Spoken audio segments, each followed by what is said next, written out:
अपनी सड़कों को और लोगों को सुरक्षित बनाने का संकल्प लें। याद रखें, सड़क सुरक्षा यानी जीवन सुरक्षा। बी द बेटर गाइड एक सड़क सुरक्षा मुहिम द इंडिया टुडे ग्रुप के साथ पार्टनरशिप में हुंडई मोटर इंडिया फाउंडेशन की पहल। दिल्ली के बाहर आम आदमी पार्टी का विस्तार हुआ, पंजाब तक अब सरकार है आम आदमी पार्टी की, लेकिन इसके साथ ही देश की राजनीति में वार पलटवार का एक नया दौर शुरू हो गया। क्या देश की राजनीति कुछ इस तरीके से बदल रही है जिसमें अरविंद केजरीवाल अपने लिए एक अलग भूमिका भी देख रहे हैं? और क्या यह विस्तार ही कारण है कि आज एक फिल्म से लेकर तमाम कंट्रोवर्सीज में अरविंद केजरीवाल एक बार फिर घिसकने लगे? हमारे साथ हैं इस समय मैं श्वेता सिंह और मेरे साथ प्रीति चौधरी।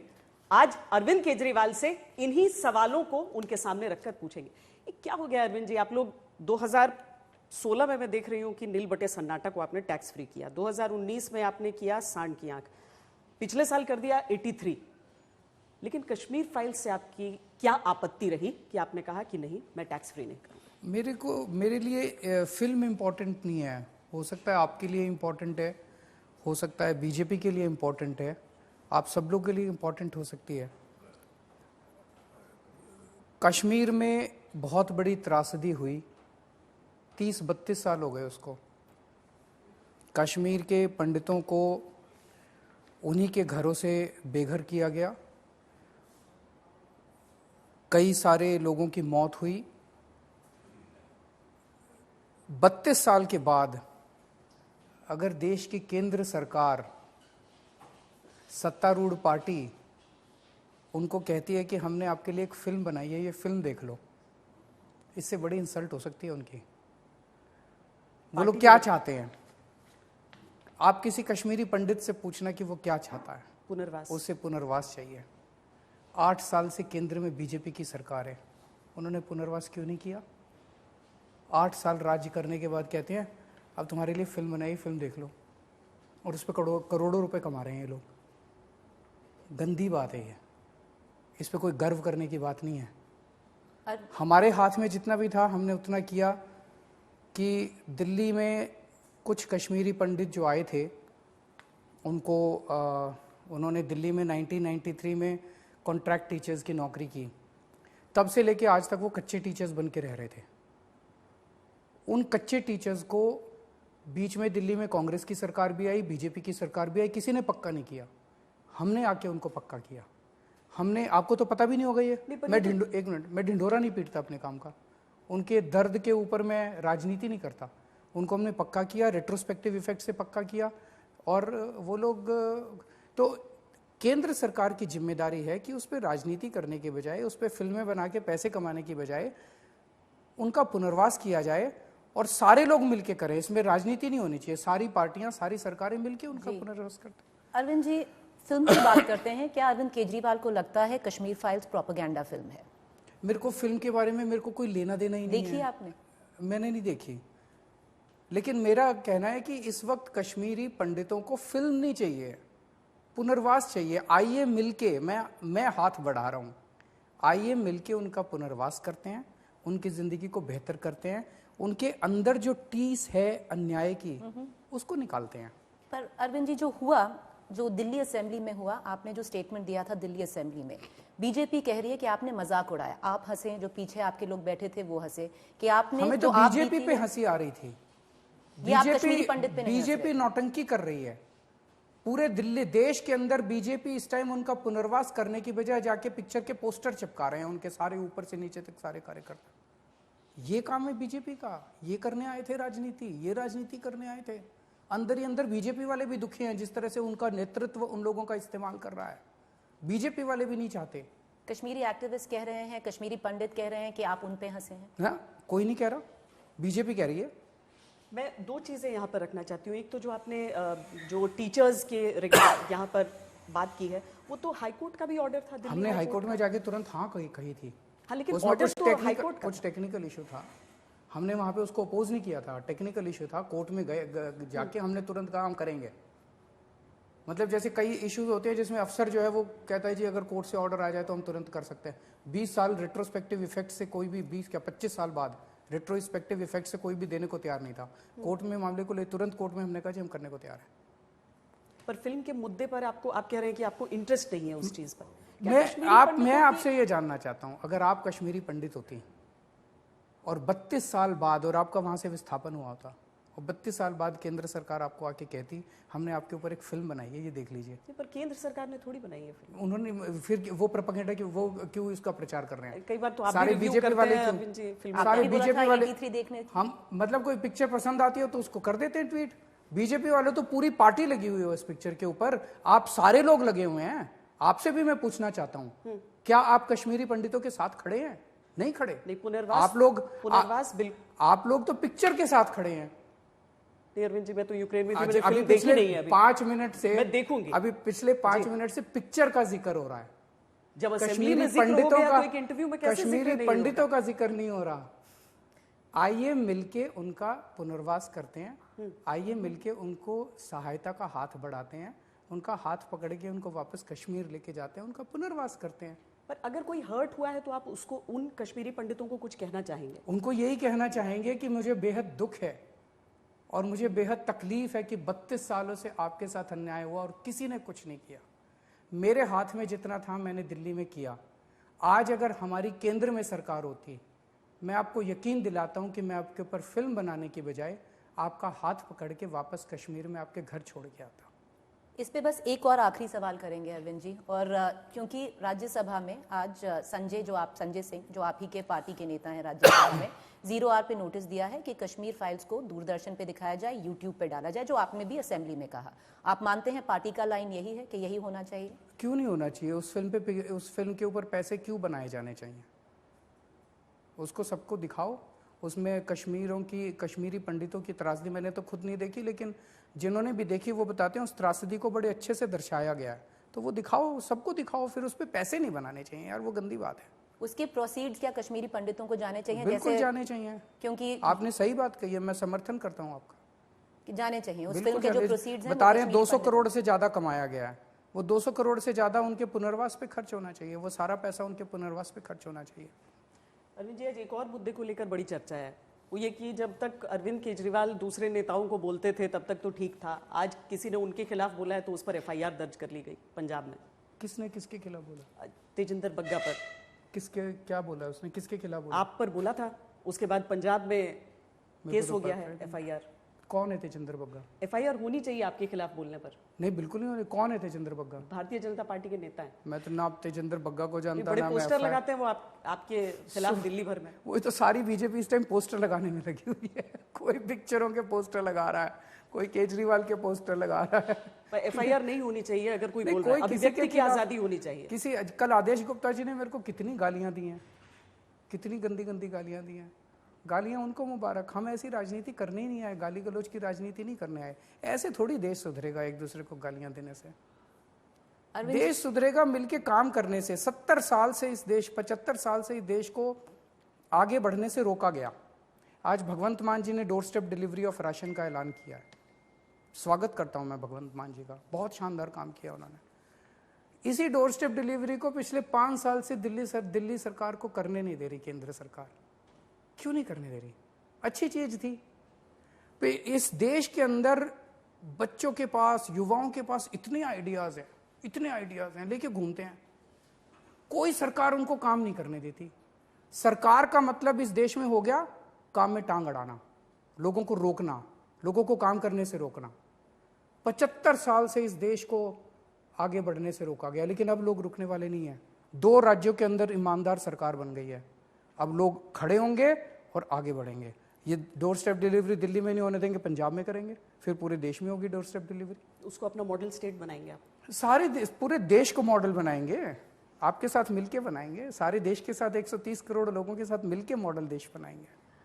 अरविंद जी, आप अभी गुजरात एंटर कर रहे हैं, हिमाचल एंटर कर रहे हैं, चुनाव है वहां पर मैं उसी स्पीच के बारे में आऊंगी जो आपने दिल्ली विधानसभा में की थी, क्योंकि जो बहुत लोग आपको फॉलो कर रहे हैं बहुत टाइम से, 2013-2014, उन्होंने जम के वो स्पीच वायरल की कि ये विंटेज केजरीवाल हैं। बहुत दिनों के बाद ऐसी स्पीच सुनने को आई है, बहुत लोगों ने बोला। अब मैंने खुद रिसर्च किया है इस पे। पिछले 2 साल से अरविंद केजरीवाल ने नरेंद्र मोदी जी के खिलाफ डायरेक्टली उनका नाम लेते हुए कुछ नहीं बोला। आपने विधानसभा में उनको बोला कि नरेंद्र मोदी जी को एक फिल्मकार जो विवेक अग्निहोत्री हैं या एक फिल्म की शरण लेनी पड़ी। क्या ये बात है कि अरविंद केजरीवाल को गुजरात में जाना है तो मोदी पे तंज कसना है? नहीं, हमें उन पे क्यों तंज कसूंगा? मेरे प्रधानमंत्री हैं वो, देश के प्रधानमंत्री हैं वो, मैं उन पे क्यों तंज कसूंगा? मुद्दों की बात है। जब मुद्दों की बात आएगी, अगर डोर स्टेप डिलीवरी हमें नहीं करने देंगे तो मैं तो अपने प्रधानमंत्री के पास ही जाऊंगा। मैं कहूँगा सर कर लेने दो, दिल्ली में हम डोर स्टेप डिलीवरी करना चाहते हैं। मोहल्ला क्लिनिक हमारे 2 साल तक रोके इन्होंने। मैं गया, रोया, गिड़गिड़ाया, करवा के ले आया। फिर सीसीटीवी कैमरे की फाइल इन्होंने 3 साल तक रोकी। मैं इन्हीं के पास गया, रोया, गिड़गिड़ाया, पैरों में पड़ा, करा के ले आया। मेरे को किसी से दुश्मनी नहीं है। मैं यहाँ बीजेपी के खिलाफ, कांग्रेस के खिलाफ, मोदी जी के खिलाफ, सोनिया जी के खिलाफ, राहुल गांधी जी, किसी के खिलाफ नहीं आया। मेरे सामने बस देश है। पर गुजरात आपके लक्ष्य पर है, आप इस जाएंगे गुजरात से भी लोग आए थे। वो बता रहे थे क्या बुरा हाल हो गया वहाँ पे स्कूलों का, सरकारी स्कूलों का। वो कहते जी सरकारी स्कूलों से बच्चों को निकलवा रहे हैं लोग, 30 से कम बच्चे होते ही वो स्कूल बंद कर देते हैं। अब वो दूसरे जो 30 बच्चे बचे उनको कहते हैं वो 10 किलोमीटर दूर जो स्कूल है उसमें अब तुम्हारा एडमिशन होगा। पहली क्लास का बच्चा 10 किलोमीटर चल के कैसे जाएगा? वहाँ पे स्कूलों का बुरा हाल है, वहाँ पे अस्पतालों का बुरा हाल है, वहाँ पे बिजली बहुत सबसे महंगी है, रोजगार के लिए बच्चे तरस रहे हैं, किसानों का बुरा हाल है। तो या तो ये लोग ठीक कर दें। 25 साल में इन्होंने किया, हमने दिल्ली में 5 साल में इतने काम कर दिए, ये 25 साल में नहीं कर पाए। क्यों? जम के भ्रष्टाचार है, जम के भ्रष्टाचार है। तो क्यों उन्हें बार बार चुन क्यों रहे हैं? प्रधानमंत्री कोई नरेंद्र मोदी ऑपोजिशन से नहीं ऐसा है। जुड़ाव वहां का कांग्रेस भावनात्मक हो जाता है लोगों कांग्रेस का। उनकी जेब में है, बीजेपी की जेब में है कांग्रेस। मतलब आप कह रहे हैं दोनों पार्टियां साथ मिली हुई हैं? साथ ही हैं। कांग्रेस के ऊपर किसी को भरोसा ही नहीं बचा। पर आप पीएम के नाम को टारगेट किए बिना गुजरात में चुनाव लड़ पाएंगे? नहीं, क्यों टारगेट करूंगा मैं? वहां पे पंजाब में भी हमने नेगेटिव राजनीति नहीं की, दिल्ली में भी हमने नेगेटिव राजनीति नहीं की। हम गाली गलोच नहीं करते, हम किसके खिलाफ नहीं बोलते, हम मुद्दों की बात करते हैं, हम देश की बात करते हैं। हमने पंजाब में गए, पंजाब की बात की, दिल्ली का चुनाव लड़ा, हमने दिल्ली की बात की। गुजरात में जाएंगे, गुजरात की बात करेंगे, गुजरात के लोगों की बात करेंगे, गुजरात के लोगों की बात करेंगे, गुजरात के मुद्दों की बात करेंगे। हम नेगेटिव क्यों बोलेंगे किसी के खिलाफ? आपने एक और बात की है, बहुत बार बोला है कि जो बीजेपी का हिंदुत्व है वो टॉक्सिक हिंदुत्व है, कम्युनल है बीजेपी। क्या अरविंद केजरीवाल जब गुजरात जाएंगे, जब हिमाचल जाएंगे, आपके प्राइमरी ऑपोजिशन मान लीजिए भारतीय जनता पार्टी होगी, क्या अरविंद केजरीवाल और आम आदमी पार्टी वो टॉक्सिक हिंदुत्व जो कहती है कि कम्युनल हिंदुत्व है बीजेपी का, उसको काउंटर करेगी? मेरी ना बीजेपी से कोई लड़ाई है, ना मेरी कांग्रेस से लड़ाई है। हिंदुत्व की डेफिनेशन मैंने कई बार बताई है और मैं उसी पे यकीन करता हूँ और उस पर पूरा देश यकीन करता है। रामायण और गीता के अंदर जो भी लिखा हुआ है वो हिंदुत्व है। रामायण के अंदर प्रभु श्री राम ने जो शब्द कहे, जो वाणी कही, वो हिंदुत्व है। भगवान राम ने तो आपस में नफरत करनी नहीं सिखाई। भगवान राम तो शबरी के यहाँ जाके बेर खाते हैं, झूठे बेर उसके खाते हैं, और ये लोग दलितों का लिंचिंग कराते हैं। तो फिर यूपी में इतना जम के वोट कैसे पड़ा अगर वो हिंदुत्व सही हिंदुत्व नहीं है तो? कोई विपक्ष ही नहीं बचा है ना, कोई विपक्ष ही नहीं बचा है। जब एक ही पार्टी है और सारे हाथ डाल के बैठे हैं, ऑप्शंस ही नहीं है। क्या आप ऐसा क्यों है कि दिल्ली के अंदर भारतीय जनता पार्टी को पिछली बार 3 सीट मिली और इस बार 8 सीट मिली? जम के मेरे को गालियां दी इन्होंने, आज भी खूब गालियां दी हैं, मैंने तो जवाब भी नहीं दिया उसका, तो 2 गालियां। इससे मैं एक सवाल और पूछूंगी अरविंद जी, क्या आप वो ऑप्शन बनना चाहते हैं? क्योंकि जो पिछला इंटरव्यू था उसमें मैंने आपसे एक सवाल पूछा था कि नेशनल स्टेज पे श्वेता और मैंने पूछा था अरविंद केजरीवाल अपने आप को कहाँ देखते हैं, आपने हाथ जोड़ के कहा था कि देखिए मैं बहुत छोटा प्लेयर हूँ। तो क्या अब जनता डिसाइड करेगी कि नेशनल प्लेयर पे कांग्रेस होगी, आम आदमी पार्टी होगी, टीएमसी ममता बनर्जी होंगे या मोदी होगी, या आप अभी भी कहेंगे कि आप बहुत छोटे प्लेयर? मैं अभी भी बहुत छोटा हूँ, इस देश का एक आम आदमी हूँ और इस देश के आम आदमी के जो मुद्दे हैं वही मेरे मुद्दे हैं। इस देश का आम आदमी क्या चाहता है? अपने बच्चों के लिए एक रोजगार मिल जाए, अपने लिए एक रोजगार मिल जाए कि बच्चों का पेट पाल लूं। आज देश के पास रोजगार नहीं है, केवल हमारी पार्टी है जो रोजगार की बात करती है। तो क्या आपकी पार्टी कल जो असेंबली के अंदर हमने बजट पेश किया, हमने कहा 5 साल के अंदर 20 लाख रोजगार देंगे। ये चुनावी भाषण नहीं था, असेंबली के अंदर बजट के अंदर स्पेसिफिक स्कीम्स थी कि 20 लाख रोजगार कैसे देंगे। वो मैं क्यों बोल रहा हूँ? क्योंकि मैं एक आम आदमी हूँ, आम आदमी का दर्द समझता हूँ। यार लोगों की नौकरियां चली गई हैं, लोगों के घर में खाने को नहीं है। मैं ये समझता हूं कि उसको अपने बच्चों के लिए अच्छी शिक्षा चाहिए, उसको घर में कोई बीमार हो जाए अच्छा स्वास्थ्य चाहिए, ये सब चीजें हम मुहैया करा रहे हैं, ये सब चीजें देंगे। मेरे को इन नेताओं की राजनीति, इस राजनीति ने और इन नेताओं की गंदी राजनीति ने इस देश को 75 साल पीछे कर दिया। पर हम 2024 पे जा रहे हैं अरविंद, आप भी वो चुनाव लड़ेंगे, आप हर स्टेट में जा रहे हैं, तो क्या आम आदमी पार्टी जो वोटर है अपने आप को एक वायबल ऑप्शन मानती है नेशनल स्टेज पे या नहीं? देखिए, जैसा देश के अंदर अब लोग एक बदलाव देख रहे हैं, बदलाव चाहते हैं। 2 स्टेट्स के अंदर एक ईमानदार पार्टी आ चुकी है। मेरे सामने है राष्ट्र को खड़ा करने का। अभी तक हम भी ये सोचते थे जब तक हम राजनीति में नहीं आए थे कि यार ये इतने सालों से खराब है देश, इतने सालों से इन्होंने स्कूल भी खराब है, अस्पताल भी खराब है, ये मुश्किल ही होता होगा बहुत ज़्यादा जो ये कर नहीं पा रहे। सारी पार्टियां लगी हुई हैं, कांग्रेस की भी आ चुकी सरकार, बीजेपी की भी आ चुकी। अब हमने आके देखा यार 5 साल में ही हो गया, तो हो तो सकता है इन्होंने जानबूझ के खराब करा, पैसे खाए, लूटा देश को, तो या तो ये सुधर जाए और नहीं तो फिर पूरा देश जो है इनको बदल देगा, इनको सुधार देगा। अच्छा, सवाल तो मेरे सामने देश है, 130 करोड़ लोगों का कोलिशन बनाएंगे। मेरे को ये नेशनल कोलिशन, इन पार्टियों के कोलिशन को में मेरा कोई इंटरेस्ट नहीं है।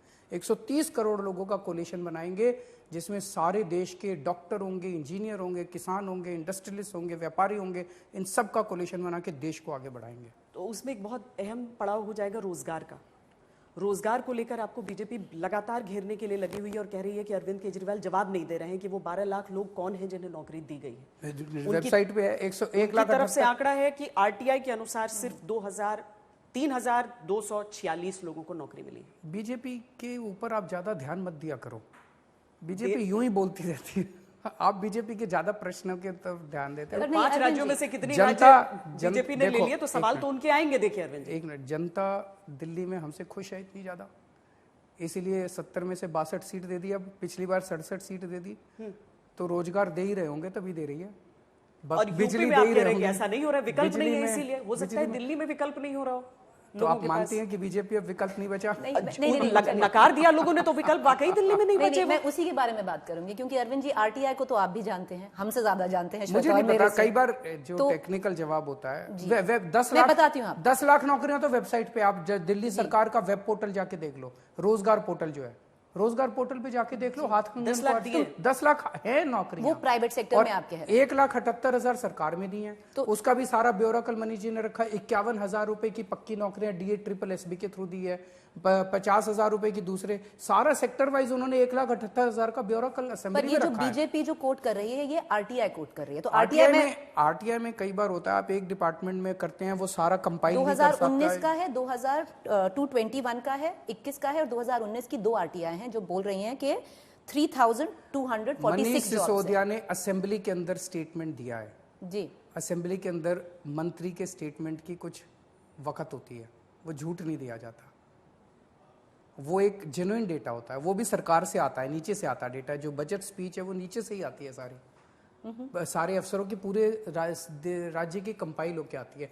तो आप इतना ज्यादा बीजेपी पे भरोसा मत किया कीजिए, आरटीआई में कुछ गड़बड़ होगी, पता नहीं, मैंने तो देखी नहीं क्या आरटीआई भी क्या पता नहीं सच बोलते हैं झूठ बोलते हैं। अच्छा, ये बताइए कि अब तो पंजाब जीत लिया आपने, दिल्ली के पोल्यूशन की समस्या सुलझ जाएगी? अब कोशिश करेंगे, उसके ऊपर बातचीत चल रही है और समाधान निकालने की कोशिश कर रहे हैं।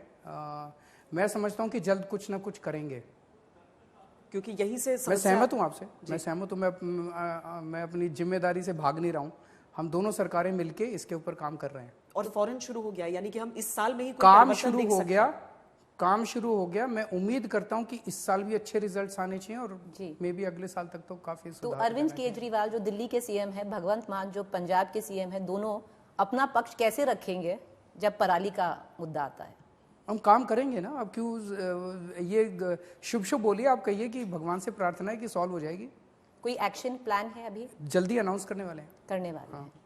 तो आपका भी उसी तरीके का प्लान, यानी कि एक तरफ कांग्रेस को क्रिटिसाइज इस बात के लिए किया जाता है कि एक जगह हार जाते हैं अगर, तो उसके बाद वो छोड़ देते हैं पूरी तरीके से, लेकिन अरविंद केजरीवाल सीधे गुजरात पर निशाना लेकर वो वहां पर जाना शुरू करने वाले हैं, यानी काम और चुनावी काम दोनों साथ साथ चलेगा? बिल्कुल चलेगा, लेकिन फिर भी अपने आप को आप वही छोटा आदमी कहेंगे कि नहीं, मैं अभी वर्सेस के विकल्प में नहीं हूं? आप विकल्प दिल्ली के अंदर और पंजाब के अंदर जो हुआ, वो इस देश के एक छोटे आदमी ने ही किया है। 10 साल पहले मैं क्या था आप जानते थे? आपने सुना था अरविंद केजरीवाल का नाम? नहीं सुना था। एक आम आदमी हूँ। एक आम आदमी पे जनता ने भरोसा किया, और चूंकि मैं एक आम आदमी हूँ, लोगों की समस्याओं को समझता हूँ, इसीलिए लोगों की समस्याओं के ऊपर काम किया। 75 साल के अंदर, आप तो इतने अच्छे पत्रकार हैं, इतने सीनियर पत्रकार हैं, मेरे को बता दीजिए एक चुनाव के अंदर एक भी पार्टी ने कभी ये कहा हो कि तुम्हारे स्कूल बनवाऊंगा इसलिए वोट दे दो? कभी कहा है? तुम्हारे अस्पताल बनवाऊंगा इसलिए वोट दे दो? या ये कहो दिल्ली में स्कूल अस्पताल अच्छे कर दिए, आके देखो। पंजाब के अंदर मैंने जाके कहा था कि दिल्ली में किसी को भी फोन कर लेना, केजरीवाल कैसा काम कर रहा है, और अगर वो कह दे अच्छा काम नहीं कर रहा तो वोट मत देना। कोई कह सकता है ऐसे? अच्छा, इस सुनिए चंडीगढ़ सुनिए में- सुनिए, ये बदलाव इस देश का आम आदमी कर सकता है, नेता नहीं कर सकते। नेताओं ने बर्बाद कर दिया देश को, इन पार्टियों ने बर्बाद कर दिया देश को, लूट लिया देश को, आगे नहीं बढ़ने दिया देश को, रोका है इस देश को। अब नहीं रुकेगा देश, अब आम आदमी ने बागडोर संभाल ली है। जो चंडीगढ़ वाले मुद्दे को लेकर आप लोग नाराज क्यों हो रहे हैं कि केंद्रीय कर्मचारी उन्हें जो मुझे बताया गया है कि शायद 60% एम्प्लॉयज़ जो हैं चंडीगढ़ के, वो पंजाब सरकार से आते हैं, 40% हरियाणा सरकार से आते हैं। उनके ऊपर पंजाब सरकार के ही नियम कायदे लागू होते हैं। अब ये केंद्र सरकार ने कल पता नहीं क्यों घोषणा की है कि उसके ऊपर ये लागू होगा, केंद्र सरकार के कायदे लागू होंगे। आपको लगता है वो कंट्रोल कर लेंगे इसके जरिए? मतलब क्या ज़रूरत है इसकी? 0 सीट पाने के बाद आप पंजाब में हस्तक्षेप करने की क्या आपकी मॉरल अथॉरिटी है? वो कह रहे हैं यूनियन टेरिटरी है। हाँ, तो यूनियन टेरिटरी है तो इसका मतलब किसी की बपौती थोड़ी है यार, हमारे देश की है। यूनियन टेरिटरी है तो बीजेपी की है, ये क्या बात हुई? हमारे देश की है यार, हम हैं इस देश के लोग। केंद्र शासित तो क्या हुआ? केंद्र हमारा है, इस देश के लोगों का है, किसी की बपौती थोड़ी। वो कह देते हैं हमारे पास पावर है। अरे पावर तुमको देश की सेवा करने के लिए दी गई है, अहंकार करके देश के लोगों को लूटने के लिए और उन पे अत्याचार करने के लिए नहीं दी गई। कोई लॉजिक तो होगा कुछ भी करने का। दिल्ली में चुनाव टाल दिए इन लोगों ने, पावर है जी हमारे पास। अरे ये क्या पावर हो गई यार? आज भी कूड़े के पहाड़ में आग लगी पड़ी है वहां पे, वो रोहिणी के पास जो पहाड़ है, वो आग लगी पड़ी है वहां पे कूड़े के पहाड़ पे। पूरी दिल्ली को कूड़ा कूड़ा कर दिया और चुनाव नहीं करा रहे, हमारे पास पावर है। अरे ये अहंकार से, अहंकार रावण का नहीं चला था, तुम्हारा अहंकार कब चलेगा? तो एमसीडी का चुनाव क्यों नहीं कराते ये लोग, बताओ? क्यों नहीं कराते चुनाव? एमसीडी का चुनाव अभी नहीं होगा, पर गुजरात का सुनने में आया जल्दी हो जाएगा। क्यों? सुनने में आ रहा है। पूछो उनसे क्यों कर रहे हैं ऐसे। गुजरात में जल्दी कराएंगे, दिल्ली में कराएंगे नहीं, ये क्या है? पंजाब बपौती बना रखी है देश की, ना कायदे मानेंगे, ना कानून मानेंगे, ना संविधान मानेंगे। पावर है हमारे पास। अरे ये अहंकार ठीक नहीं है यार। अहंकार, जनता से डरो, भगवान से डरो, ऊपर वाले से डरो।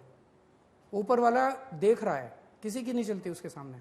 पंजाब की बात करेंगे अरविंद जी। जो हमारे कॉलीग्स हैं पंजाब में, पत्रकार हैं, सब एक ही सवाल आ रहा है। देखिए, भगवंत मान जी कब तक मन की बात करेंगे, इंटरव्यू कब मिलेगा उनका? क्योंकि हर दिन एक उनका वीडियो आ जाता है, एक उनका मैसेज आ जाता है, पर क्वेश्चन नहीं ले रहे हैं। तो ये भी क्या मोदी मॉडल हम फॉलो कर रहे हैं अभी हर स्टेट देखो, में? मैं तो उनके इंटरव्यू फिक्स करता नहीं हूँ। आपकी तरफ से मना नहीं किया गया? आपकी तरफ से मनाही तो नहीं है कि मोटर माउथ है, कुछ भी बोल सकते हैं? मैं उनको क्यों मना करूंगा? मैं आपको दे रहा हूँ ना इंटरव्यू, वो भी देंगे। काम कर रहे हैं यार, अभी 10 दिन हुए हैं। 10 दिन में ही आपको कहोगे पहले इंटरव्यू दो।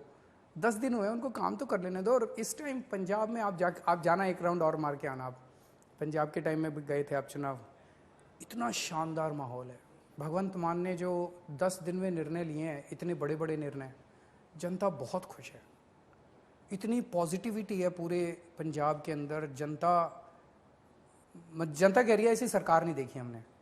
अभी 10 और दिन में ये 10, 15, 20 साल से पंजाब के अंदर इतना डिप्रेशन का माहौल था इन दोनों पार्टियों की वजह से। इतना डिप्रेशन का माहौल था कि ऐसे लगता था कि जनता को लगता है कोई उम्मीद ही नहीं बची। बिल्कुल 10 दिन में, आप पूछ रहे हैं केवल 10 दिन में। पंजाब के किसी दफ्तर में आप अपना एक कैमरा टीम भेजना, किसी भी दफ्तर में, और कोई काम कराने की कोशिश करना। बिना पैसे के काम होता है आज। करप्शन कम नहीं हुई है, करप्शन खत्म हो गई है।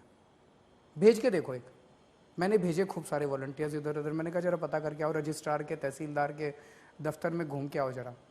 सबके काम बिना पैसे के हो रहे हैं। कुछ तहसीलदारों की मीटिंग हुई अभी थोड़े दिन पहले, परसों या तरसों, उन्होंने कहा भाई अब देखो सारे ना तो ऊपर देना पैसा और ना नीचे किसी से लेना। बोला अब कोई ज़रूरत नहीं है ऊपर पैसा पहुंचाने की। क्यों? क्योंकि भगवंत मान पैसे नहीं खाता, केजरीवाल पैसे नहीं खाता, उनके मंत्री पैसे नहीं खाते, तो पैसा ऊपर जाना बंद हो गया। अरविंद जी, एक और क्योंकि मैं गई थी अभी जब ओथ टेकिंग हुई थी वहां पे, अब हर गवर्नमेंट ऑफिस में आपका मतलब एक दिल्ली के ऑफिस में भी हमने देखा है एक भगत सिंह की फोटो है और एक अंबेडकर साहब की फोटो है। अब गांधी जी कहाँ चले गए? बहुत लोग लगाओ, हमने मना नहीं किया, गांधी जी भी लगाओ, किसी की भी लगाओ, हमें क्या। नेताओं की नहीं लगेगी, इन दो की लगेगी, नेताओं की नहीं लगेगी, बाकी जिसको जो और लगानी है लगाए। हमें किसी गांधी जी से, पटेल जी से, किसी से हमें कोई वो नहीं है। अच्छा श्वेता, और मैं जब लास्ट इंटरव्यू आपका लिया था, एक क्लिप थी जो हमें भी उस वक्त विश्वास नहीं हुआ था, जो आपने 5 पॉइंट लिख के दिए थे। अब हमें लगता है कि वो एक ऐतिहासिक डॉक्यूमेंट हो जाएगा, बहुत साल जो आगे जाएंगे। आपने लिख के जो भी दिया था 5 चीजें, अब मुझे तो याद है कि चन्नी जी दोनों सीट हारेंगे, वो हार गए, कि बादल सारी अपनी 5 सीट हारे थे, 4 में से तो 5 तो हार ही गए, और चन्नी साहब कितना 50,000 के ऊपर वोट से जीतेंगे, भगवंत मान सॉरी, हाँ, कि वो भी हो गया। तो अब भविष्यवाणी जो अरविंद केजरीवाल ने भविष्यवाणी नहीं थी, हम सर्वे कराते थे और सर्वे के बेसिस पे जो हमारे को फीड वो आ रहा था उसी के बेसिस पे। तो ऐसा नहीं है कि माता आपके रात में आपके सपनों में आके बोली थी कुछ? नहीं, बिल्कुल नहीं, और ऐसा भी नहीं कि मैंने कोई जोक मारा था, बड़ी जिम्मेदारी के साथ लिखा था। कुछ और लिख के देंगे हमें आज? अभी नहीं, उसका इतना ही लिख के देंगे कि हमारे देश का भविष्य बहुत उज्जवल है और मेरा सपना है भारत को दुनिया का नंबर 1 देश देखने का, और मेरा सपना है कि मेरी जिंदगी में ही मैं भारत को नंबर 1 देश देख सकूं। मेरे को इस राजनीति से कोई मतलब नहीं है, इन पार्टियों से कोई मतलब नहीं है। इन्होंने 75 साल में देश का बेड़ा गर्क कर दिया। अब उम्मीद इस देश में एक ही है, इस देश का आम आदमी। क्या अरविंद केजरीवाल का सपना है कि वो भारत का भविष्य हो? नहीं, अरविंद केजरीवाल का सपना है कि इस देश का आम आदमी जो है वो अपना भविष्य खुद तय कर सके। हमारे देश में बहुत ज़्यादा टैलेंट है, बहुत ज़्यादा टैलेंट है, उसको एक मौका दिया जाए और उसको थोड़ा सा सपोर्ट सरकार से दिया जाए, और सरकार जितना कंट्रोल करती है, जितना अड़चने अड़ाती है, वो बंद हो जाए। आप देखो पीछे छोड़ देंगे, कोई गरीबी नहीं बचेगी, कुछ नहीं बचेगी हमारे देश के अंदर, अगर हमने अपने देश के लोगों को सशक्त कर दिया तो। अरविंद जी बहुत बहुत धन्यवाद हमारे साथ बातचीत बहुत करने के लिए। धन्यवाद, थैंक यू सो मच।